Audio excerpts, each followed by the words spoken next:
Hi guys, this Shinra here back with another video, and today I'll just be going over who'd win in a fight between Kashimo and Yuta.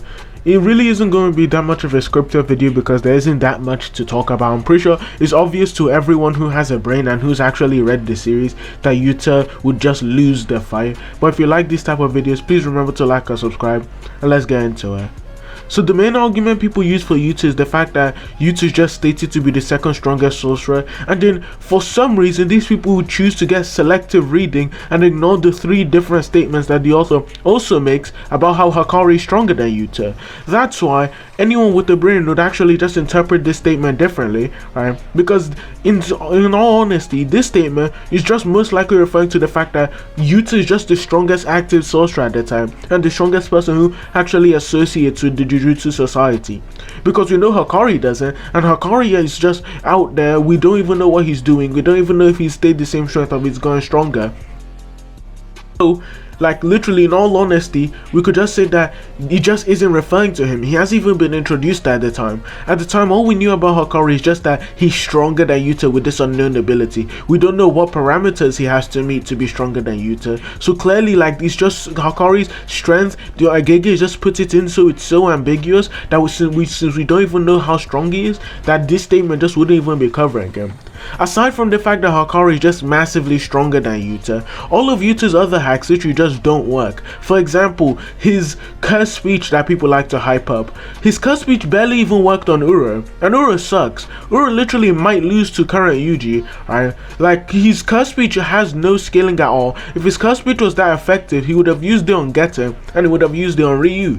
But we see he doesn't use it on Ryu, obviously implicative of the fact that it doesn't work on people who are massively stronger than the output of that curse technique. Aside from that, the only other argument that people have for Yuta is the fact that he's able to clash with Ryu, who should have the highest output of any player, and output should correlate back to your strength. I've already covered in previous videos why I don't think output is correlates back to strength, simply because output is just external release of cursed energy and just doesn't apply to your amplification. That's one. And then two, the Ryu statement is most likely just referring to all of the people in Sendai, and the reason being is because they are just giving descriptions of all of the people in Sendai and the people who are going to fight in this next future chapters, that obviously we see is just the build up for the fight that Yuta has. So clearly all of this is just building up for the fight in Sendai and should just be a Sendai specific statement.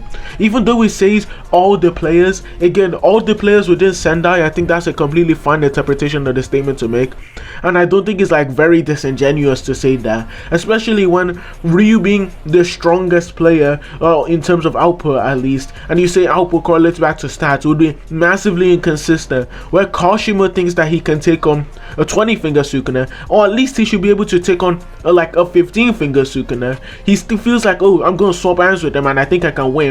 Obviously with this unknown curse technique too, that's going to come into factor, but he needs to not get blitzed for him to use that curse technique.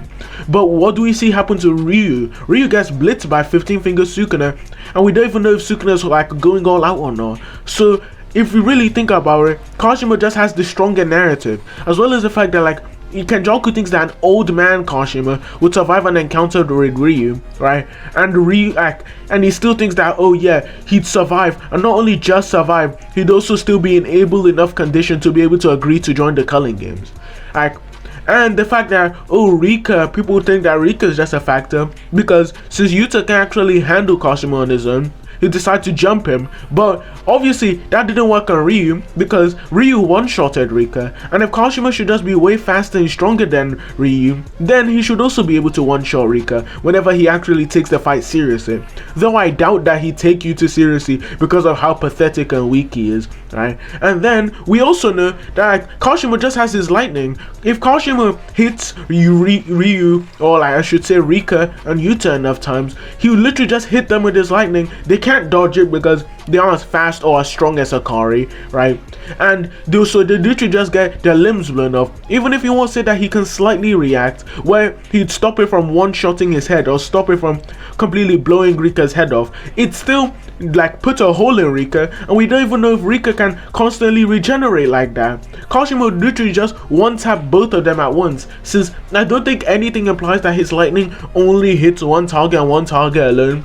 It just damages anything within finish line, so he should be able to like one or two shot them at any time he pleases. Because if you really think about it, Yuta's sweating at the sight of 20 finger Sukuna. He's like, oh, this guy, he has twice the cursed energy I have, and he's sweating. He doesn't even want to join the fight. It's kind of pathetic.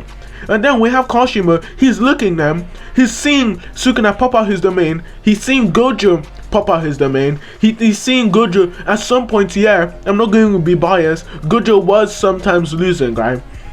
And everyone was trying to clown Gojo, but obviously we know Gojo has the upper hand now, and he's going to continue to have the upper hand. But that's like not the point here. He sees them pop out their domains. He sees Sukuna use his like domain amplification. He sees Sukuna bust out Mahoraga, and he still is like, oh yeah, I want to fade this guy. Whereas Yuta is just completely sweating at the sight of them. If you really just compare their perceptions of this fight and their attitude towards this fight, like literally the whole plan is for Yuta to jump Sukuna after like if Gojo loses, but we know that Kashimo just gonna run up and run his ones. So clearly, I think with all of those things in conjunction, we could literally just say that Kashimo is just the stronger person. His hacks, Yuta just has no counter for.